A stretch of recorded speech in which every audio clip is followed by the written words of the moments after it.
How's it going, guys and gals? My name is Hodge Beckett, and welcome back to the channel. Here we are again, another video on a Monday. What madness is this? Wait, hold on.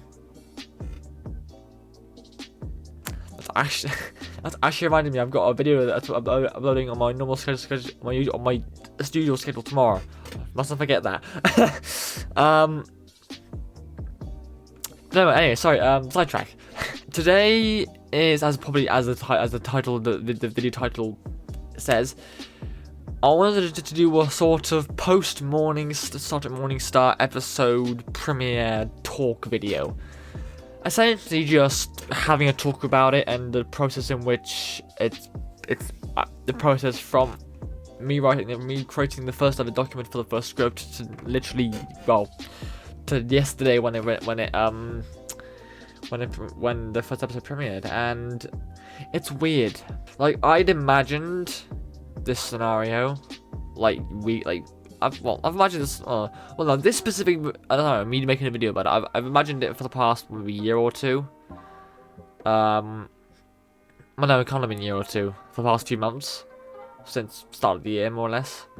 And I imagined me feeling rather, maybe emotional, maybe, I don't know, just I'm feeling a mix of emotions and everything, and I'm not feeling how I expected to feel, and it's a bit weird. If anything, I think if I were to have to describe it, I just feel more surreal about the whole thing. So I was on call with one of my studios, Sinead, the other day. Or as you probably heard us call her itty bitty before. I was on call with her yesterday, and she was like saying how she was really proud of me and everything, and like that was so cool. And I didn't know how to respond, because I was expecting to feel a lot more excitement, happiness, euphoria about the whole thing, and I didn't. Don't get me wrong. I was happy that the episode was released finally. I've been doing this thing. This has been in the works for 3 fucking years. But no, I just didn't know what I should feel, and the closest thing I could come to was just it felt surreal. I mean, and it did for the most part. I mean, seeing it actually not on an editing software, but on a YouTube video player window, that was weird. That was a weird but cool feeling. But I guess if I think about it, okay, obviously I'm not the biggest YouTuber in the world, and honestly, I'm probably gonna make this video. As I make this video, I'm probably gonna upload. I'm making this video now. I'm gonna upload it later on today at 6 PM. And is anyone gonna watch it? Probably, maybe a few people, maybe some people, yeah. But is anyone gonna, I don't know, take it on, or is anyone gonna really listen to it? I don't know. And I have to get, I have that feeling for a lot of my channel. I mean, I've got 600. I mean, evidently I'm doing something right. Evidently I'm doing something right. Because if I wasn't, I wouldn't have 600 amazing people who wanted to subscribe to me for whatever reason. That wouldn't be the case if I was doing something wrong. So evidently I'm doing something right, and people will like what I make. But at the same time, there are times when I feel like it's essentially like this is not the turn I was expecting this video to. Fucking hell. Whoopsie. That's just do that. This is not the turn I expected this video to. This is not the turn I expected this video to take. I guess I'm maybe wanting is a bit more audience interaction. Maybe, I don't know. Because it's nice. So okay, I'll go back to the original point, but I think I'll have to circle around to it. It's a nice, not At this point, I do make content just for the sake of making content because I enjoy it. But obviously I do look at the stats and everything. I do look at the numbers and everything, and it is nice to see when people do view my videos, and even nice when people like them. But I guess something that I've always wanted is to have like active comment sections, people talking about whatever's in the video, whatever I'm doing, and so then I've been comments for me to then respond to and stuff. Because I've always tried doing Q&A stuff, but it's never fucking happened because I've never really got any decent questions. I've always gotten, you know, stupid questions from old friends who just want to fuck around and stuff. I'm not really in the mood for that sort of thing. But so with that in mind, circling back, I guess the bit I felt a bit empty with, if that's the way to put it, was not having a bunch of like a whole like a massively filled out Premiere video chat feed. I'm happy with what it's got. It's got. I mean, I don't know. It's probably may have gone up now, but I checked my before I went to bed last night. My view count on it was about like 39 views. I'm happy that it's gotten at least that. I'm happy with that. But yeah, I guess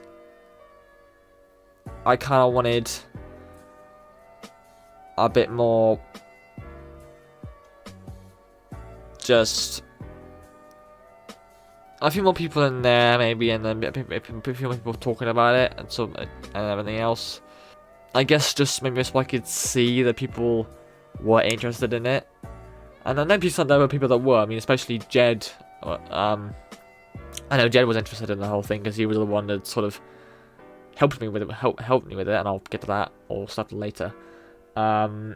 And I know that Sinead was happy with it because she was the one that was sat down and cool with me watching it. At least, she was on at least for the end part. But I guess it's the thing of I've been working on this thing for so long, and then to sort of have it premiere and have only two people watching it. Kind of made me a little bit sad, I think, and kind of wished. It's probably part of that's my fault. I'm not the greatest at advertising, so I'm not always the greatest at, you know, putting promotional things out there to get people interested in everything and all that.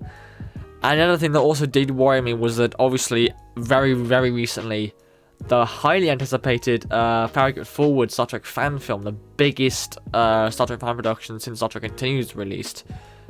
And I won't lie, I got very worried with that. Because that thing, I mean, I didn't watch the whole thing. It was only a small clip, but that small clip alone, I could see the amount of work that was put into that was more than anything I've fucking done with Morningstar. And I guess I was worried that my little fan audio project would get overlooked and overshadowed a little bit. And it probably would do to some regard. Like that thing's been advertised and that's been talked about for months and months. Maybe even a couple of years, I think. I don't know. I've heard a lot about it though. But yeah, I guess I'm sort of telling myself to wait, just give it time and wait, because obviously it is a small so it all comes down to the fact that it's not only am I a small YouTuber compared to a lot of other people, but I'm also, this is my first ever project like this. I'm practically a newbie in the whole in the fan productions world. So I've just got to remember that as much as I might want, I might really would like to have a really uber active community with loads of comments and everything, and loads of people talking about everything. I have to remind myself that I'm not the biggest or anything I do. And that is the way that it is. Not saying that I will ever be a big part of whatever I do, but at the moment, I'm a rather small content creator in terms of everything that I do. But yeah, so other than that, which was a bigger segment than I thought it was going to be. Other than that section, I'm happy. I'm glad that I'm finally able to get this thing out there, and it does at the most. It still feels more surreal than anything. I can't quite wrap my head around it because it's been a dream or a hope or a little thing that's just been sat in my Google documents for so long, and to see it actually,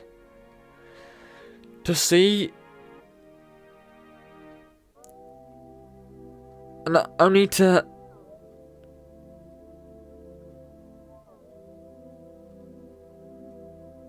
but just to see it actually come alive and actually come alive and actually go live to the world in this way for the first time is really amazing.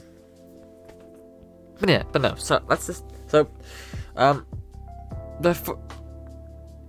before going on to more to just talking about everything else as a whole and the actual series itself and not what my expectations of it were. I'm happy that it's released, obviously. I'm not quite settled into the fact that it's actually been released yet. It seems a bit surreal to me. Am I completely happy with the initial premiere results? Not entirely. But that is only because simply it's not the most anticipated thing in the world. There's not a bunch of people like really excited to see this stuff. I know there's a whole cast that's excited to see it because they're in it. I know there's a few friends I have they're also excited to see it because they're also in it, and also because they're my friends. But as a whole, as much as I did kind of hope for a bigger sort of reaction to it, it is, in some concepts, a small project to some perspectives, and so I have to and in some ways my feet, I guess, in some ways because of that, my fears are kind of sort of a little bit true, and it's obviously it is a bigger project than my one, Farragut Forward, for example. Obviously willing to be to some degree overshadow mine because not many people know about it, but it's out there now, and over time people will search up for different things that relate to Star Trek, and however they find it, they will find it and they will watch, and hopefully it gets bigger and grows as time goes along. But yeah, no, so that's that. That's all that mopey sad stuff out of the way. Let's get on to actually some good stuff. So for those who have never ever seen a actually, that's a good point. Yeah, if you're seeing this video and you've been watching that entire last segment, I apologize, and you're thinking, what the fuck is this going about? On my last night on my YouTube channel, Sunday the 20th of September, at 6 p.m. I released the first episode of a fan audio project I've been working on for the last 3 years. It's called Star Trek Morningstar, and it is a Star Trek fan audio series set in the 25th century. Sorry. So, you know, Star Trek Online, Picard season, Star Trek Picard era, Star Trek Online, Star Trek Picard era, and it's similar formats to think, and it's a similar format to like Next Generation and the older TV show and the older Star Trek shows. It's literally a crew on a ship going around exploring the galaxy. That's what it is. But also with episodic stories instead of season long stories. Yeah, it's episodic, but with sort of stories that they do span over the whole season, and even the whole series. Like, and I decided to start it because, for those of you who remember, on my channel, where it would have been now 3 years ago, I think. I was part of a Doctor Who fan audio project called The Nexus Point, which was put together by my good friend and the Star Trek Morningstar assistant producer, Jed Rhodes. I've always liked playing characters, because it's the thing of like as a kid I always did like to do play acting stuff and pretending to be different characters that I liked and stuff and playing on different scenarios. And I never really stopped. I kept doing it. I just really liked doing it, and it's morphing less into just play acting than actual acting. So when this came around, and I was like, you know what, let's fucking do it, and I gave it a shot, and we got a nice little role as one of the many cameo doctors. I've also auditioned, and I also got 2 parts in another one of Jed's Doctor Who stories coming up that he's developing, called Doctor Who Boundless, which was quite fun. It was fucking awkward. It was awkward to fucking do, but I did it anyway. So I did that, and I wasn't too sure what to expect from it. I thought I'd just do it and see what happened, and turns out I actually fucking liked it a lot. To the point where I was sat at my computer looking, I don't know what I was looking at, but I was just sat thinking, I really enjoyed that. I want to do more. To which came the idea for Star Trek Morningstar. And I did Star Trek because it is the one main driving passion in my life. It's the one thing I love the most out of all my different fandoms. I love it the most. So I thought, let's do that. Let's make a series based on Star Trek. And so 3 years ago, sometime around 3 years ago, I was putting together, I started brainstorming characters, and didn't flesh out the whole thing, but I got myself to a place where I could start. Got myself a basic crew and basic everything else enough so I could then go to the Google Docs and start writing the first episode of Star Trek Morningstar. And now the funny thing about this series was that when I started out, in reality, what I really wanted was I would love to if it could be a fan film. There was no way in hell I was going to do that. Especially not like this, because this would have been a fully fledged fan series, and there was no way I was going to be able to do that. I'm not that fucking rich. I'd be in a much better situation in my life if I was. But no, so I thought I'll do an audio series, but I'll add some visual elements.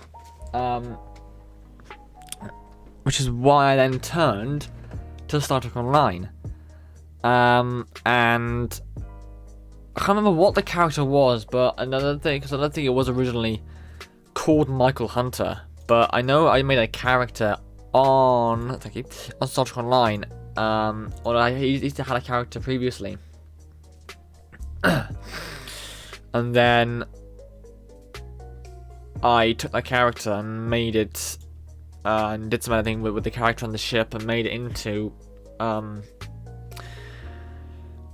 Michael Hunter and the starship Morningstar. It kind of went on from there. I kept no. Well, it was a bit of a rocky start, actually, if I'm honest, and it was all my kind of. I don't understand why I did it this way. For some reason at the time it made sense in my head to do it this way, but now I look back, I'm like, what the fuck are you doing? So when I first started out, I thought, I know how to do this right. How about let's do it. So I finished the first script, and then I put out auditions for it, and I can't remember what. And so that just went. I just went on for a while before I looked at the whole thing. And I was like, oh, and this what am I fucking doing here? Stop here, stop there, write the season out, and then do the auditions. So after that clusterfuck, I stopped the auditioning thing and everything for it. I continued writing, and I want to say a year later, maybe. I'll do a quick check. Okay, yeah. So there were a few different well, there are a few different, small grammatical mistakes that I've corrected throughout the 3 years, but essentially, in the same year, actually, August 1st, 2021, so, February, March, April, May, June, July, August, so 6 months after I started writing, I officially finished the series. Officially finished writing the series. That's when I actually reopened auditions and actually got people to start auditioning. And I'd never done this sort of thing before, so I didn't know how you went about auditioning. So I just thought, let's find an official auditioning place and put it on there. Which is what I found Backstage. Which is why a lot of the voice actors sound as good as they do. And this is not me in any way putting down or disregarding the Discord servers for voice actors or anything else. It's not putting down any of that stuff because even the ones I found from there are still pretty darn good. But it's but obviously. A lot of these fan productions, obviously, not everyone has the best recording equipment and everything else. So sometimes you might hit so sometimes they will sound they will very evidently sound like a fan production. Again, not trying to throw shade. I'm just saying it's just the way it's at least to me. That's what I perceive. Am I wrong in that? Please, I'm a fan, but to my knowledge, that it will sound like a fan production because of the people that you're able to find. But me, it's the reason why it sounds rather good in terms of voice actors because I went to a proper actors website and auditioned some pretty good voice actors for it there, and then it just kept on going from there. And I've learned a lot. One thing about this whole series is I've learned a lot of fucking shit. I've learned a lot of stuff about myself that I needed to change if I wanted to get to do this right. And one of the things that I've had to learn, which is one thing that is rather ingrained in me, is when to say no, which is something that I can't do very often, because there's been so many characters, so there's so many people that have auditioned for so many characters, and I did a video call audition with the Clementine actor, Kimberly Ellis, and basically I was explaining the whole thing, like this was like the explanation that this is an entirely new thing. I've never done anything like this before, and I was fucking nervous on that call. Like it was. Yeah, this is the first time I've ever done this, so I'm a little new to it. Are you nervous? Could say that. I mean, this is the first. I mean, First time. the problem with me is that my issue is that I have a problem with like. Even I know in like the acting world, like people like directors and stuff tell like actors what they can or can't do stuff. I've got a problem where I can't tell someone no because I'll feel like a dickhead for it. Oh no, you have to say no, Toby. I know, I do. Good. I know. I'm not. I'm.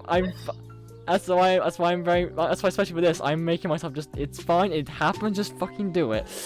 Yeah, you have to just be honest. And if you find it hard to say no to people's faces, because you don't want to feel like a dick, you can just be like, "I'll get back to you," and then send an email. Okay? Yeah.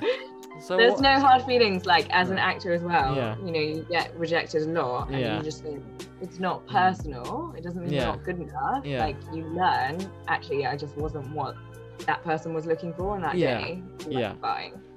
So don't worry about it.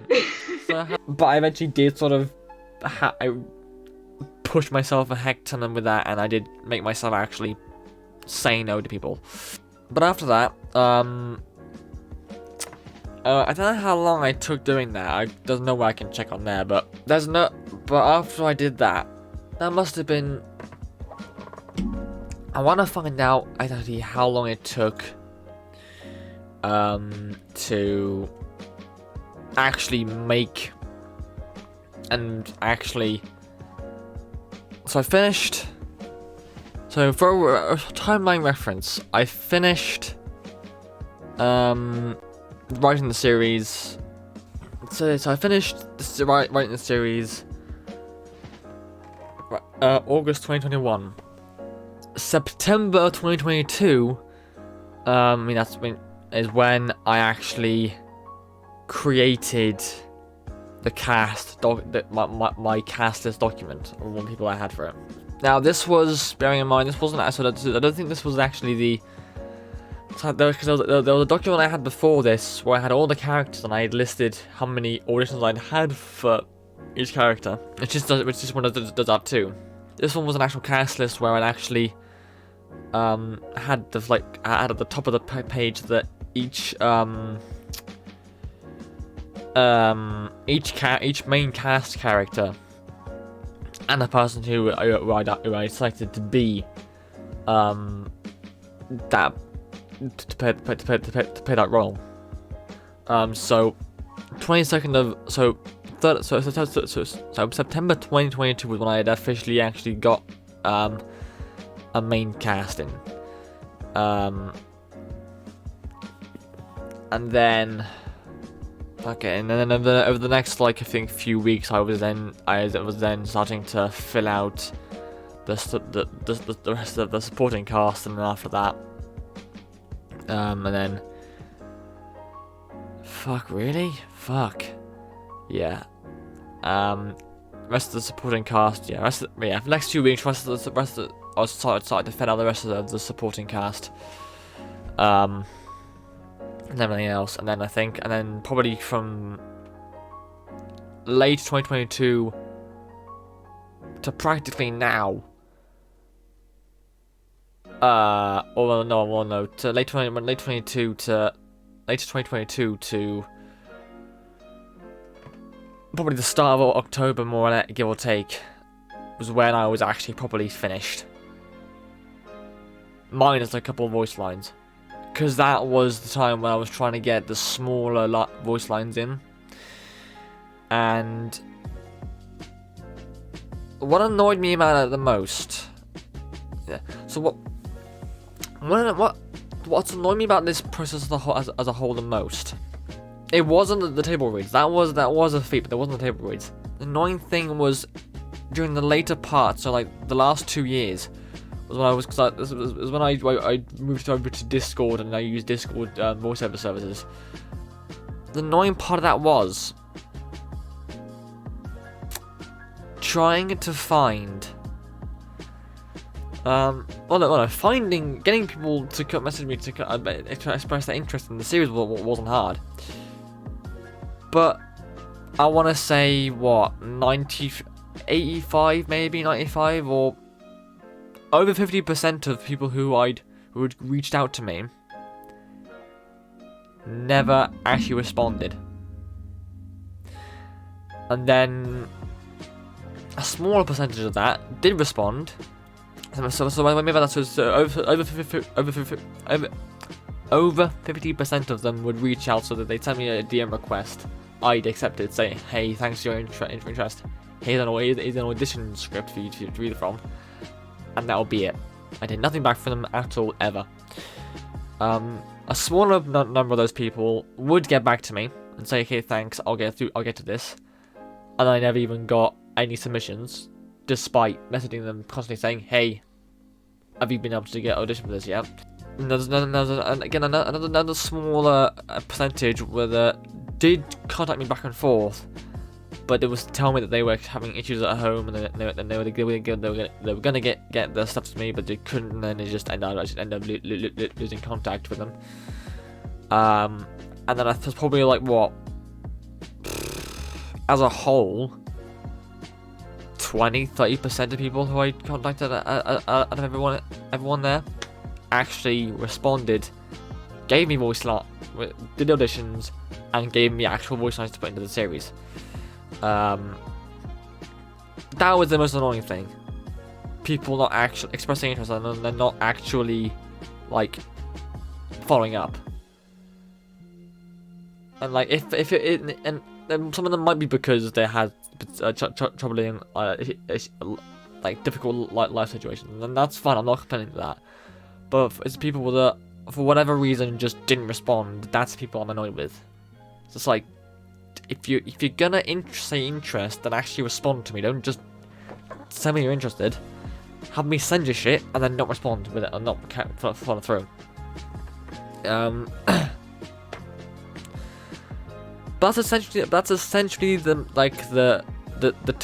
sort of main timeline. Sort of. There's obviously other smaller increments, but as a whole, February 2021 was when I started writing the series. August of that year is when I finished writing the series and started putting out cast. Around that time, so I started putting out cast documents and that, and audition things. That's what I'm trying to think of. That's why I started doing that. And then around September 2022, October 2022 time was when I'd gotten the majority of the supporting cast done, and then up till about a few weeks ago is when I managed to get all the extra smaller voice lines done. The bit when I realised, obviously me trying to find castings for everyone, made me realise how big this project was. But the point I realised that was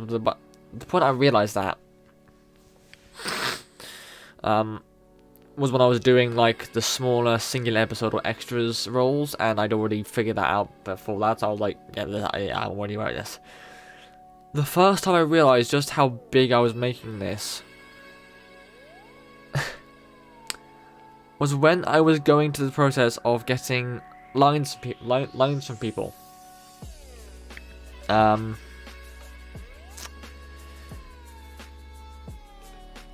Because that's when I had to make. That's when I tried to make an easy way of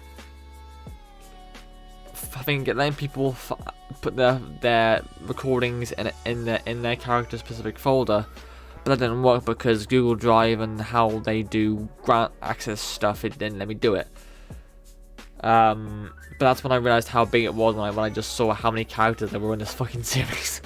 But the hardest part of this entire thing wasn't editing. Editing was frustrating at times, but it wasn't the hardest part. The hardest part was the table reads. Why? Because the majority of the cast are American. I had to do a painstaking process, figuring out. Can I find one in the emails that I sent out? Because I thought I can. Because I did a whole. I sent out a whole fucking email format to people to fucking respond to. Right, so this was a thing I sent out to basically all the main cast of email. Hi main cast. You have no idea how long I've been waiting to say this, and I finally can. The auditions are complete. Star Trek Morningstar can finally go ahead. And this was February of last year. Just to make you aware, there are 4 groups of you: main cast, the people I was emailing here, main supporting cast, extras and supporting, and Discord. So first things first, I'm planning on doing table read sessions for those of you who want it. Please let me know if you do or don't. For those who don't, you can get cracking on recording. For those who would like to do table reads, this is how I'm thinking of doing it moving forward. So first step 1 was to figure out what video recording services everyone had. And essentially, I thought I ended up just doing it all on Discord anyway. Then secondly, let's have a look at this. And then the second thing was that I resent out the doc, and I basically asked them to put their names and dates you're available, and just general dates that they were available to do, like to be on call for table reads. Because I was going to figure out times later on. So yes, I was on the Google Doc, the thing. Put your name and the dates you're available. Don't worry about times for now. We'll just figure out dates to start with. This will help me find dates for the reads. There will be 12 in total. Step 3 was we'll figure out times. Because obviously I had to figure out a way to do it where everyone could be available at the same time, but also had to figure out time differences. So I was essentially going to, if those of you who wanted to do it, I was going to ask them to give me their names and when they were available, what dates they were generally available to do stuff. Yeah, once I had that, I was then able to use a time zone calculator to figure out who was in what time zone, which I could then pop down each person's name and the time zone in which, according to here, which would have been 7 o'clock, according to what their time zone would have been there. Good fucking god, that took a while. To which I then managed to make an entire weekday from entire document, which was I first laid out each day of the week and what times people were able to actually be available at that time. I then put down each day I wanted to do a table read for each episode, and which days, which characters and which people were in which episode. That was the most headache-full thing of the entire thing, and I'm gonna have to do it again for season 2 if it comes out. I'm hoping it does. I'm hoping I get. I'm either gonna put it out despite, or I'm either gonna put it out hoping if enough people it gets enough response to it. Maybe, I don't know. That was the hardest part of it all, but it worked in the end. For the most part, a couple of people ended up. Well, no, one person ended up having to drop out of the series entirely because Discord wasn't working and it wasn't quite what he'd imagined it was gonna be. That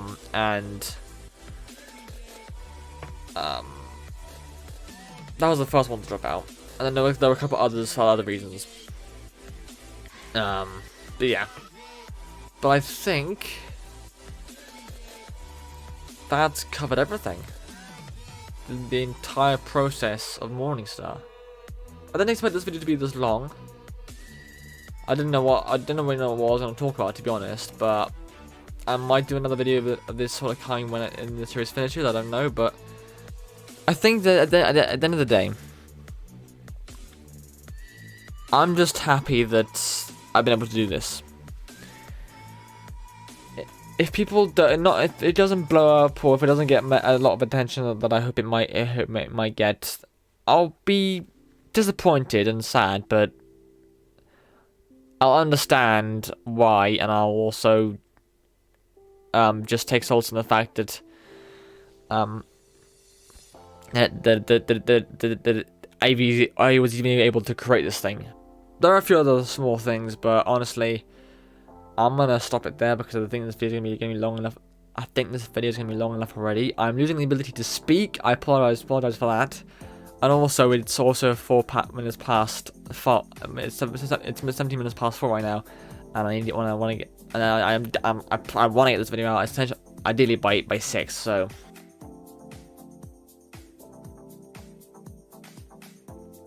So yeah. So before I sign off on this, all I should simply say is, to anyone here who's watching this video, if you've seen the episode, and you liked it, then thank you for watching it.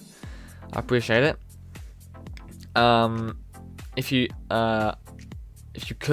could like share it around to show people, that would be great. Get it out there, get it noticed. If you haven't seen it, go watch it. It's a good episode.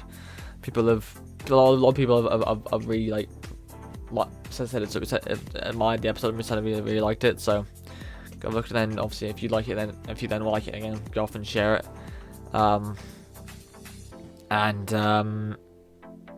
Hopefully you'll tune in to more of them, and hopefully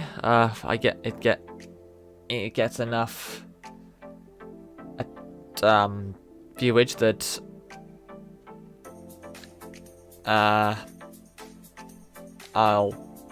won't even have to consider debating whether to put out start working on season 2. Whether it will be worth it or not. This is a big thing. It's the biggest thing I've ever done.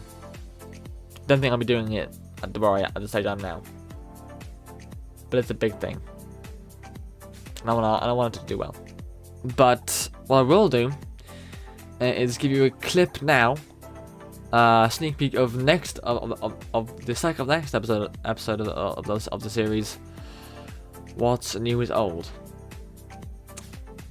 So I shall sign off now, and then I'll play the clip. Thank you all so much for watching this video. If you liked it, please leave a like, leave a comment, and consider subscribing to the channel Sergeant Beckett. If you'd like, in the description there's a link to my link tree. In that link tree you can find links to several other places on the internet where I do several other things. You can find TikTok on there, you can find Instagram, all that lot, and yeah. Thanks again so much for watching. Again, go watch episode 1. Go shout around. Go tell people about it. I shall see you in the next video. Adios.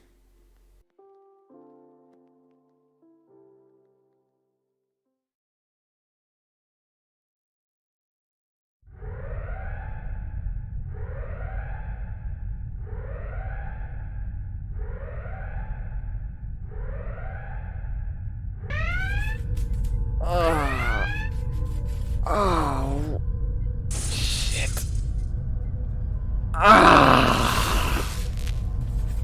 That hurts.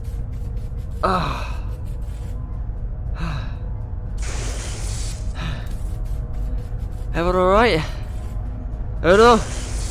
Aye. Silaf? Aye. Vico? Aye. Jason? Aye. Clementine? Clementine? Clementine? Oh shit! Please tell me someone here knows a thing or two about robotics and or biomechanics.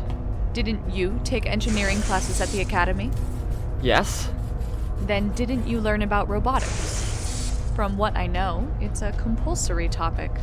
Maybe for the main career classes, but not the extension classes. The extension classes? Yeah, thought I told you. I must have done. Well, if you did, I certainly don't remember it.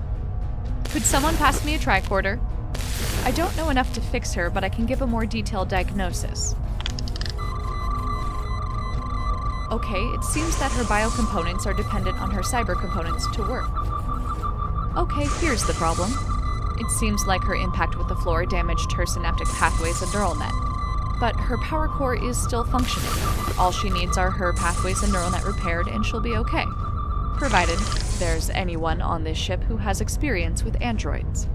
Stellar's the chief engineer. He may know. Thank you, Stanaf. Hunter to Stella. Hunter to Stella. Stella, please respond.